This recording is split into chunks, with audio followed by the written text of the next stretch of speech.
Hey everybody, it's your girl Coco Kitten Bruja here, and I am back with another deck review. So, late night scrolling through Etsy, and I came across this gorgeous deck that's full of pinks and purples, and y'all know me, if it's pretty, if it's pink, if it's purple, if it's my aesthetic, I have to have it. So, that led me to quickly put this particular deck in my cart, amongst others that you guys will see, and press buy. This is the Reigning Rouge Tarot by Sawyer. This is a animal-centered deck. There are no humans or humanoid type people excuse me, in this deck. I love it. It's just the images are just beautiful, but let's go ahead and get into it. Now, this is a new deck for me. I have not used this deck yet. So I don't have a yes or a no as far as how they work with other decks or anything like that. This is a straight off the cuff review. It is a 2-part box. Now, I'm starting to realize that a lot of indie decks are not providing full guidebooks. The decks that are being backed by these huge publishing houses and different things like that, they're coming with the thicker guidebooks. But the independent creators out there, they're not really giving much when it comes to a guidebook. And I mean, there's nothing, you know, not for nothing as far as when it comes to costs and different things like that. I totally understand. I will say though, if you are somebody who is brand new to tarot, some of these decks may not be the deck for you because they don't really provide much in terms of what these cards mean. You're getting the bare minimum, bare bones meanings of these cards. So if you want something that's more in depth and you still feel drawn to these cards, you'd want to get a tarot guide. And you can find those all over Amazon. I recommend the Ultimate Guide to Tarot by Dean. That's the one that I used when I was learning tarot, when I wanted a deeper dive than the guidebooks from the decks that I had.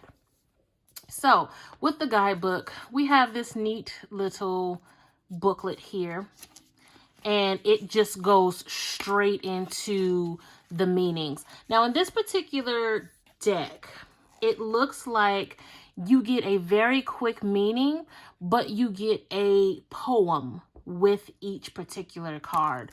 With the major arcana, and I believe it's through the... Okay, so... yeah, and you also get it with the minor arcana. So the explanation of the minor arcana is even shorter than the explanation of the major arcana here. The font is small. It looks like, you know, they had a lot to try to squeeze into the deck, the guidebook. So the font is pretty small. There's an explanation of each suit here, and then it goes into the major arcana, and you get like keywords for the card, and then you'll get the poem. So if you're into that kind of thing, that's great. I don't know if I'll use the guidebook just because I have the fundamental understanding of tarot, and I take that and then I read intuitively. But if you are somebody who absolutely wants to understand tarot, I would say as a beginner, this may not be the deck for you, because you may want something that's closer to the Rider-Waite-Smith imagery in order for you to truly understand the fundamentals of tarot. So I would say this is for intermediate to advanced tarot reading when you have the fundamentals down. But I absolutely love the imagery, and we're going to get into that right now.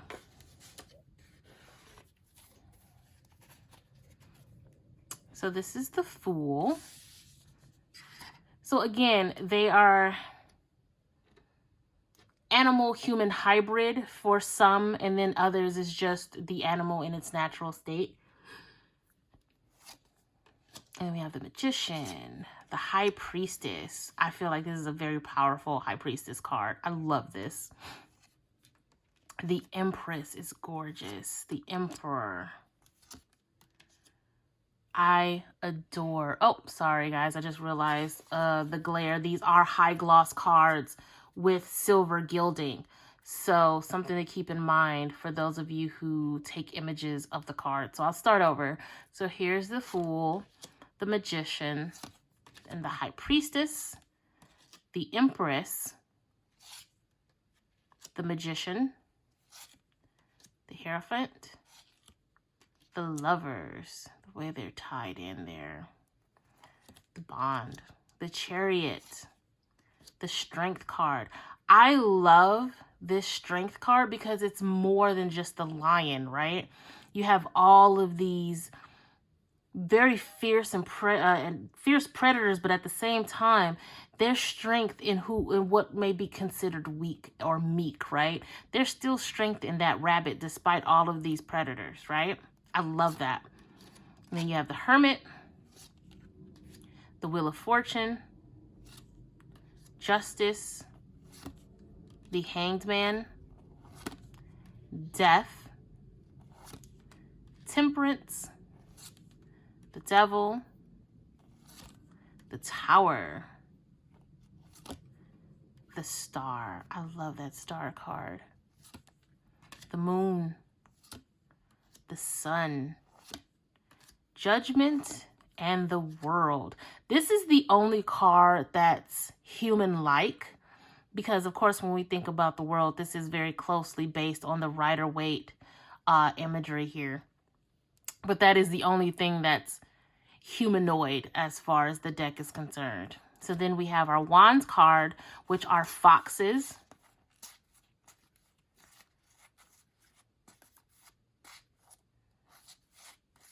And then we have our Swords, which are rabbits.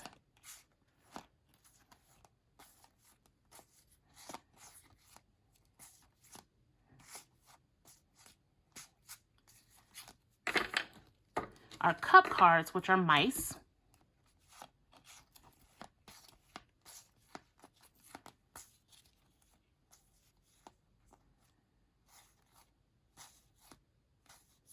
And then finally, we have our Pentacles, which are cats. So you guys know I love.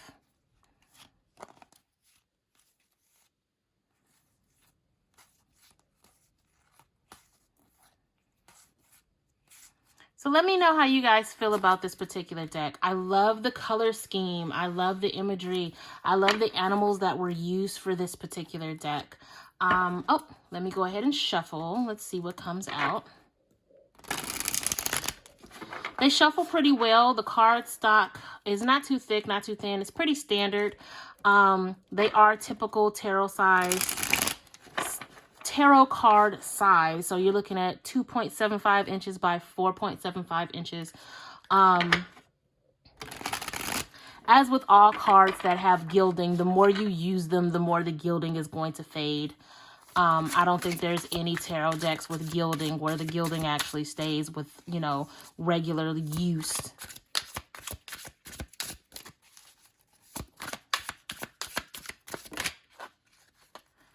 All right, so we had one pop out, and it is the Justice card with the 10 of Wands beneath. So as we lift these burdens, we're going to start to see, you know, justice take hold. Now, whether or not you are the receiver of justice or you are the person who's going to have to get right in order for somebody else to receive justice. Justice is coming. I feel like with spring on its way, there's definitely going to be a wave of, it's going to be a shift in energy, and it's definitely going to cause a lot of people to get what's been owed to them, lots of returns on investments, and that's going to include justice. If you have a court case coming up in the spring, look to justice, look to have things resolved in a way that works for you. Now, if you're on the other side of the justice card, it's about holding yourself accountable for the justice that somebody else is owed, right? So let me know how you guys feel about this deck in the comments. Hit that like, hit that subscribe, hit that share. If this is a deck that you would like, I want to say it's anywhere between 30 and 40 bucks. I could be wrong. I'm going to link them in the description below. And just let me know how you guys feel. Hit me up across all social media at Coco Kitten Bruja. Book your readings over at CocoKittenBruja.com. I'm sending you guys tons of love and light. And until next time, peace.